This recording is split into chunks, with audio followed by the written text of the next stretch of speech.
स्वामी समर्थ. नमस्कार मित्रांनो, नवीन वर्षातील पहिला सण असतो तो म्हणजे मकर संक्रांती. 14 जानेवारी 2025 मकर संक्रांती साजरी करण्यात येते. यंदा संक्रांतीला कोणत्या रंगाची साडी नेसू नये हे आवर्जून जाणून घ्या. मकर संक्रांतीचा सण देशभरात मोठ्या उत्सवात साजरा करण्यात येतो. 14 जानेवारी 2025 ला साजऱ्या होणाऱ्या मकर संक्रांतीला काळ्या रंगाला महत्त्व आहे. शास्त्रानुसार मकर संक्रांतीला काळा रंग शुभ मानला जातो, पण दरवर्षी मकर संक्रांतीला एक कुठल्या तरी रंगाची साडी किंवा ड्रेस घातला जात नाही. शास्त्रानुसार मकर संक्रांतीला देवी ज्या रंगाच्या साडीमध्ये विराजमान होते त्या रंगाची साडी संक्रांतीमध्ये नेसायची नसतं. देवीने परिधान केलेल्या रंगाची साडी ही मकर संक्रांतीमध्ये इतरांनी नेसणे अशुभ मानले जाते.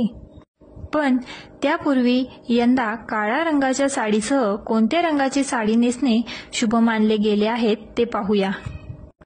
महिलांनी यंदा मकर संक्रांतीला काळ्या रंगाच्या साडीशिवाय हिरवी, लाल, गुलाबी, केशरी रंगाची साडी नेसू शकतात. 2025 मध्ये मकर संक्रांतीला यंदा देवी पिवळ्या रंगाची साडी परिधान करून येणार आहेत. त्यामुळे यंदा पिवळ्या रंगाची साडी नेसायची नाही. त्याशिवाय मकर संक्रांतीला हिरव्या किंवा लाल रंगाच्या बांगड्या घालाव्यात.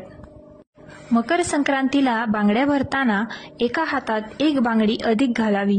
त्याशिवाय मकर संक्रांतीला लाखेच्या बांगड्याला महत्त्व आहे, त्यामुळे यंदा नक्की लाखेच्या बांगड्या नक्की घाला.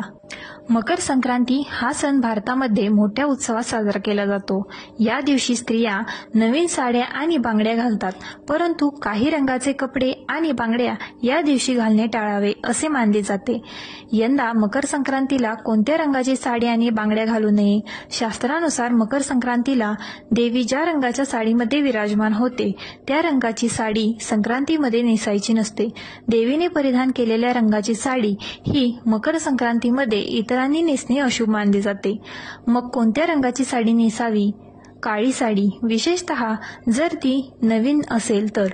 हिरवी, लाल, गुलाबी, केशरी रंगाची साडी नेसणे शुभ मानले जाते.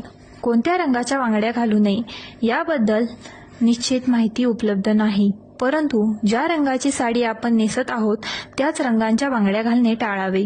टिप: ही माहिती केवळ समजुती आणि परंपरांवर आधारित आहे. अंधश्रद्धांना खतपाणी घालण्याचा आमचा कोणताही हेतू नाही. मकर संक्रांतीच्या दिवशी कोणत्या रंगाची साडी आणि बांगड्या घालू नये याबद्दल अधिक माहिती खालीलप्रमाणे. मुख्य विचार: मकर संक्रांतीला स्त्रिया विशेषतः नवीन वस्त्रे आणि अलंकार धारण करतात. या दिवशी काही विशिष्ट रंगांचे कपडे आणि बांगड्या वापरणे टाळले जाते, कारण त्या रंगाचे देवीशी विशेष संबंध असतात. कोणता रंग टाळावा? काळा रंग.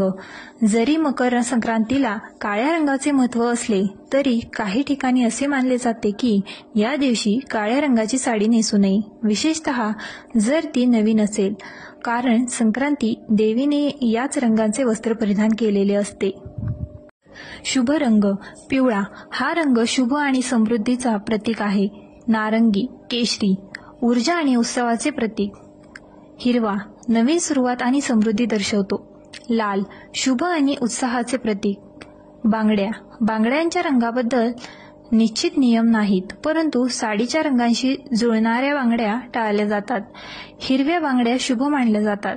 इतर विचार: काही ठिकाणी संक्रांती कोणत्या वाहनावर आहे यावर आधारित रंग निवडले जातात. हे सर्व नियम आणि समजुती प्रादेशिक आणि पारंपरिक आहेत. महत्त्वाचे: या प्रथा आणि परंपरांचा आदर करणे महत्त्वाचे आहे, परंतु अंधश्रद्धाळू नसावे. सण उत्साहाने आणि आनंदात साजरा करावा. व्हिडिओ आवडल्यास आपल्या ग्लो मराठी चॅनलला लाईक, शेअर आणि सबस्क्राईब करायला विसरू नका. श्री स्वामी समर्थ.